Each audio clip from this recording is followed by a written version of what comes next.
Welcome to the Fishing Magazine television series. You know, when I scheduled the 1997 Lake of the Ozarks Pro-Am Bass Tournament, I was anticipating some beautiful spring weather and some great spring bass fishing.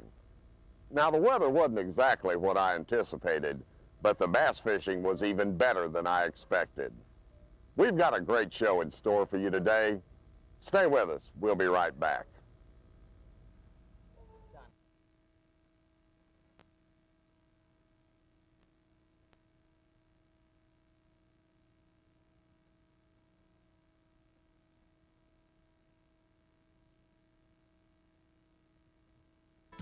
When it was completed by Union Electric in 1931, Lake of the Ozarks was the largest man-made lake in the world. Since that time, larger impoundments have been built, but Lake of the Ozarks remains one of America's most productive fishing lakes.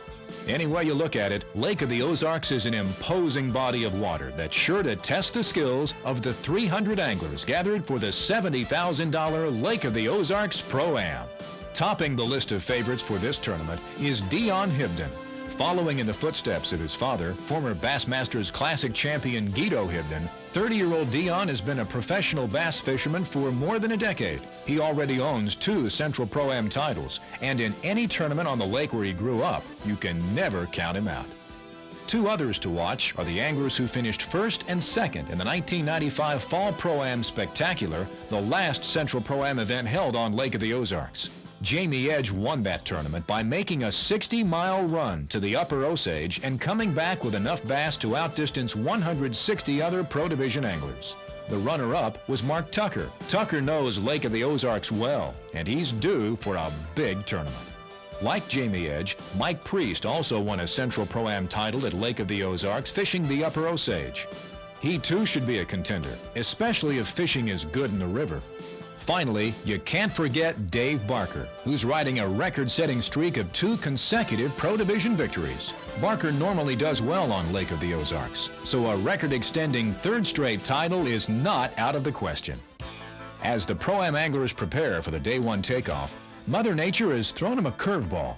After 2 weeks of warm spring weather that moved the bass to the shoreline, a mid-April cold front has dropped temperatures to near freezing. 18 inches of snow fell overnight in northern Missouri, and there's the prospect for more today. Dave Barker's day is starting slowly. He's getting strikes, but so far the fish he's catching are all non-keepers. Finally, he switches to a jig. The tactic pays off, and Barker lands this 3.5-pound keeper. For the moment at least, the day is looking a little brighter. Like many other anglers, Jackie Davis is fishing secondary points with crankbaits and spinnerbaits. But so far, his first-day game plan has been left in shambles by strong winds and competition from other anglers. Amateur partner Richard Morris manages to land this keeper despite rough water. But finally, Davis decides it's time to look for water that's not so congested and not quite so rough. During practice, Mark Tucker had little trouble catching keepers, but the Canadian cold front has put his hopes on ice, at least so far. At last, he too decides his best chance is to keep moving and cover as much water as possible. Mike Priest is fishing areas similar to Mark Tucker, and so far his day is going much the same way. He knows that big stringers have been coming out of the main lake, but he's having trouble establishing a pattern there, and he's beginning to think a run to the upper Osage, where he's much more comfortable, may be worth the long, cold ride. By late morning, Dion Hibdon is yet to boat a keeper, but his problem is not finding fish or even catching them. Hibdon's catching fish nearly everywhere he goes. It's just they aren't keepers. If he can locate areas holding keepers and they turn on, he could still stay in contention. As the Pro-Am anglers head back to Marina Bay for the mid-afternoon weigh-in, the foul weather is at its worst. 30-mile-per-hour winds whip across open areas of the lake, and that means rough going, even for these capable boat handlers. But even the most experienced will be glad to get back on dry land and out of the swirling wind. In the amateur division, Sandy McChristian takes the early lead with 11.15 pounds. But Central Pro-Am veteran Ted Wise is quick to challenge McChristian's lead. This is going to be your new leader right here in the amateur division. It's your new big bass leader. Look at here, what a sack of fish for this man. Good job, 16.50 pounds. Just as it appears that Wise will go into day 2 as the amateur division leader, there's one more amateur to weigh in. cold and tired, but excited, Joe Schmidt. Good sack of fish for 4 bass. Look at here, this may be a new leader. It is a new leader in the amateur division. 18.10 pounds. That's your leader, the last amateur division angler to weigh in. In the pro division, it quickly becomes clear there'll be no Barker magic here. He has only 1 bass and falls out of contention. A short time later, Jim Gabriel establishes the early standard with 16.35 pounds, but he's quickly surpassed by Pro Division rookie Brian Snowden. Look at here. Here's your new standard. Watch out. 21 point. Let it settle. 50 pounds. That's your leader right now in the Pro Division, Brian Snowden. Snowden has barely left the weigh-in stage when his lead is challenged by 2 of Central Missouri's best bass fishermen, brothers Wayne and Roger Fitzpatrick. Here's your second place leader, 18.95 pounds. Good job, sir. Are you related to that guy there? My brother. That's your brother. Older or younger brother? He's my younger, or excuse me, older. He's your older brother. So how much weight do you have? More than he does. He's got more than he does? Possibly. I'll finish. Good job.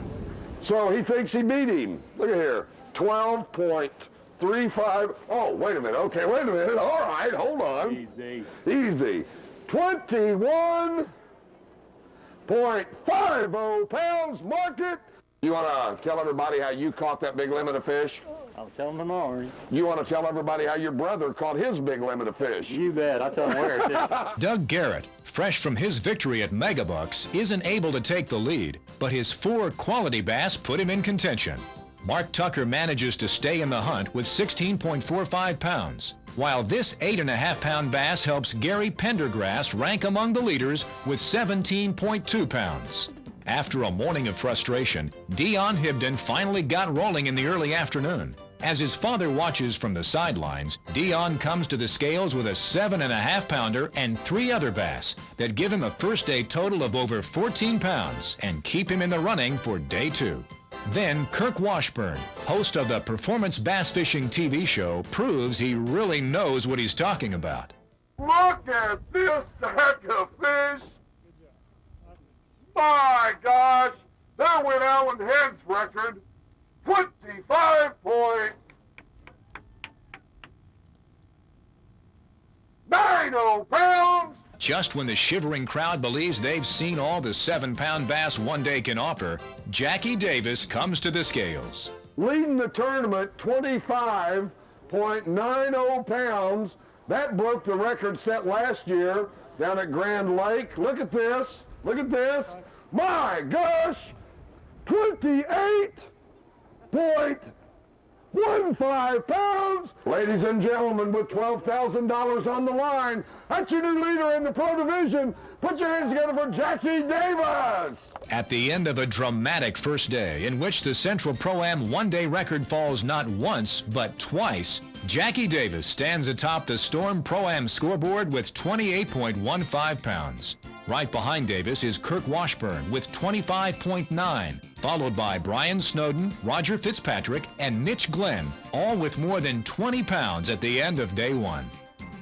Right on their heels are a quintet of Missouri anglers, with Wayne Fitzpatrick leading the rest of the top 10 with 18.95 pounds. In the amateur division, Joe Schmidt holds the top spot with 18.1 pounds, just 1.5 pounds ahead of Ted Wise in second place. The rest of the top 10 is tightly bunched, with barely 1 pound separating Lee Owens in 6th place from Larry Crouch and Rick Hennon in 9th. Stay tuned for exciting Day 2 action. We'll be right back.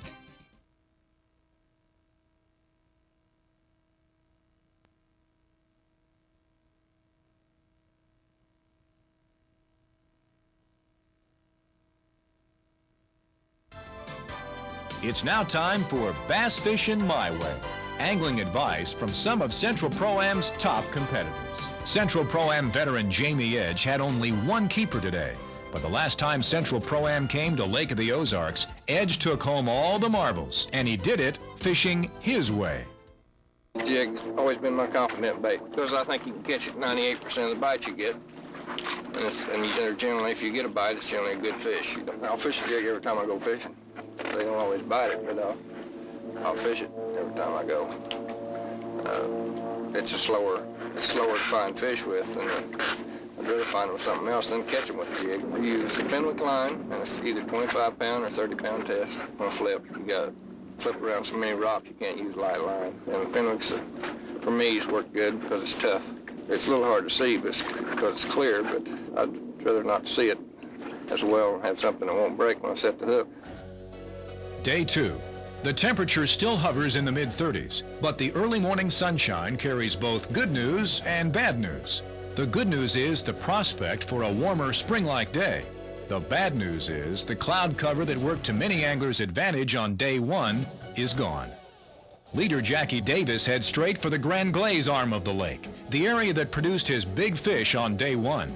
He gets one small keeper early, but he knows his prospects for victory depend on whether his big bass pattern holds up despite the bright sun. When I got up this morning, I said I was going to throw a spinnerbait all day, and I'd either catch them or I wouldn't, because that was what I'd caught them so good on in practice. Sometimes that's good, sometimes that's bad. A lot of times the guy needs to adjust to the weather conditions that it gives you, but I didn't have any other way I could catch a keeper, so I had to stick with my plan, and that was throw a spinnerbait all day. About mid-morning, Davis's uncertainty about whether the big bass will be active can be put aside once and for all. Carefully, Davis brings the fish alongside the boat, and Michael Heck does his thing. This one's the same size as Davis's big fish the day before, and it gives him some breathing room ahead of Kirk Washburn. Only 2 pounds behind Davis, Washburn has returned to the pockets in the Osage arm of the lake where he caught his monster stringer on day 1. Caught the big stringer yesterday on a chartreuse, half-ounce little hustler spinnerbait, totally chartreuse bait, chartreuse skirt, chartreuse blades, number 8 willow leaf. I practiced before the cutoff and just had 2 incredible days of fishing. So I really felt good going into the tournament. Felt like I could weigh 25 pounds a day. But I knew if the sun did come out, it was going to make it a lot tougher. Unfortunately, Washburn's judgment is accurate. Fishing as he did on day 1, he gets a strike on a chartreuse spinnerbait, but it's not long enough to keep.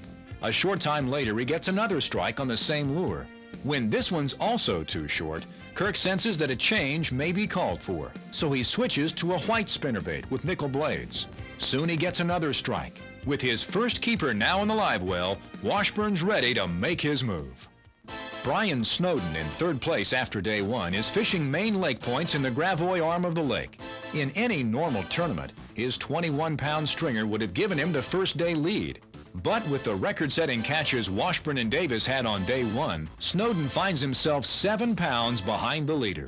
To overcome that deficit, he'll need big fish. He knows that a limit of 2-pound keepers simply won't be enough. Dion Hibdon's having little success in areas where he caught fish during practice, so he's covering as many pockets and points as possible at the lower end of the lake. Hibdon didn't catch his first keeper until early afternoon on day 1, and unless things change quickly, it looks like today could be more of the same. By early afternoon, it's clear to Jackie Davis that conditions have changed. He hasn't had a bite in over 4 hours, and with the lake producing big bass galore, Davis knows he can't count on the 2 fish he has to assure victory. At last, Davis gets the strike he's been waiting for. The bass hits near the boat. Davis reels it in, and Michael Heck scoops it up with the net. 3 keepers may be enough for him to hold on to win. When the anglers return to Marina Bay for the afternoon weigh-in, competition in the amateur division takes a bizarre twist. Joe Schmidt and Ted Wise, in 1st and 2nd place after day 1, have both been blanked, putting the amateur division title up for grabs. Jeff Hayes has 3 good fish today, but he falls a pound short of overtaking Schmidt. Tim Page also has 3 keepers, but one of his is a 7.5-pounder. Finally, it all comes down to Floyd Esquina, who is among the last anglers in the 3rd flight to weigh in. 10.85 pounds. Get a couple of those fish out there, Floyd. Ladies and gentlemen, 23.75 pounds. That's a new leader in the amateur division, Floyd Esquina. In the pro division, one of the first to weigh in is Dion Hibdon. Coming up next across my stage, Bassmaster Classic qualifier Dion Hibdon. He owns a couple of titles with Central Pro-Am Association also. He had 14.35 pounds yesterday. How we fare today, young man? Pretty good for me. Oh, my. Looky here, looky here, looky here. Watch out. Look at this weight. 20.40 pounds. I like this part of my job. 34.75 pounds. A new leader in the pro division, Dion Hibdon. Within a matter of minutes, Hibdon has his first challenger, Pro Division rookie Dave Krisenberry. 25.15 pounds. I want pictures of this. They say Lake of the Ozarks is for recreational boats. Look at this, folks. This is bass fisherman's paradise right here. Ladies and gentlemen, 38.85 pounds, a new leader in the pro division, Dave Krisenberry. Krisenberry's remarkable catch changes the complexion of the tournament. Now, Jackie Davis's second-day catch must reach double figures for him to retake the lead. This young man has got, I believe, 3 pro division titles, a couple of amateur division titles. He's got 3 bass today that weigh 13.80 pounds. Boy, you needed 1 more bass to set a new total stringer record. I like to have 2 more in there. I'm telling you, a tournament like this with the weight that you've got right now, it ain't over. I know someone's liable to come in, especially the guys that was right below me, with another 25-pound stringer. Look at here, guy's got over 40 pounds of bass right now, and he's worried about whether he's going to win $12,000. And you know what? It's justified. With $12,000 on the line, 41.95 pounds, a new leader in the pro division, Jackie Davis. Wave to him out there, son. All Davis can do now is wait. At last, it comes down to 2 anglers with a chance to overtake Davis, Brian Snowden and Kirk Washburn. Over 20 pounds yesterday. He told me this morning if that sun comes out, I might be in trouble. How many did you get? I got 4. Got 4. You did not get the limit. They got to weigh a load to take the lead away from Jackie. They got to weigh 20 pounds. They're not going to do it. Not going to do it. Let's take a look in here and see. Thank 11.65 pounds, one of our own coming out of the amateur division. Good job, Brian Snowden. 12.60 pounds, mark it.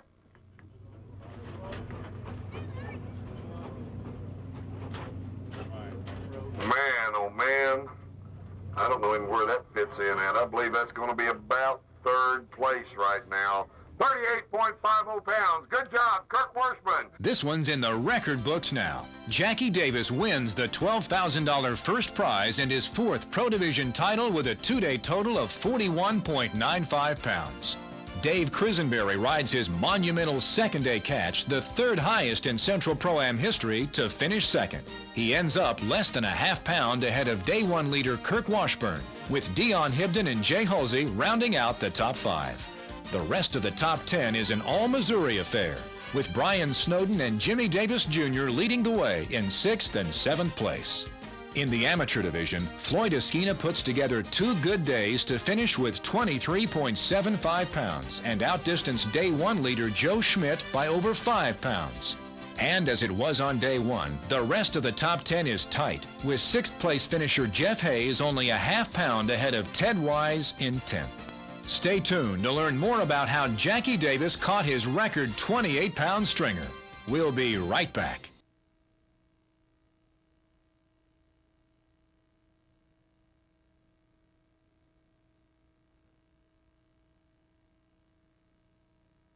It's now time for Tips from the Top, techniques you can use to catch more fish. Brought to you by Ranger Boats, where they still build them one at a time. When we pre-fish, me and my brother pre-fish as a team, and we try to help each other out. We fished a little tournament Saturday, and it took a lot of weight to win. And we didn't get big bites like those guys were doing, so we came back this last Thursday, the first day of official practice, and we decided to throw a little bit bigger baits and try some new areas to try to figure out how these guys were catching such large stringers.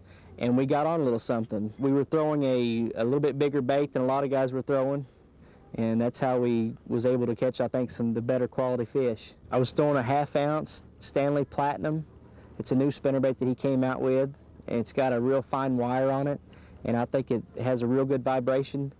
And what I was doing was taking and put the next size larger blade on it, on the end blade, so it'd give it a little bit more thump.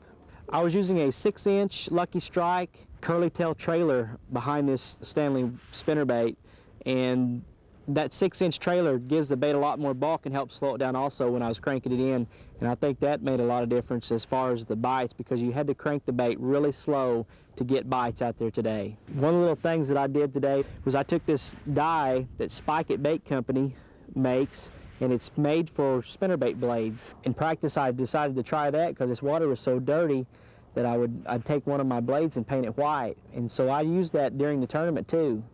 And if I wanted to try something, all you got to do is dip it in there and let it dry and dip it another time, and you got a real white blade, and it stays on there for a long time. The fish were really everywhere.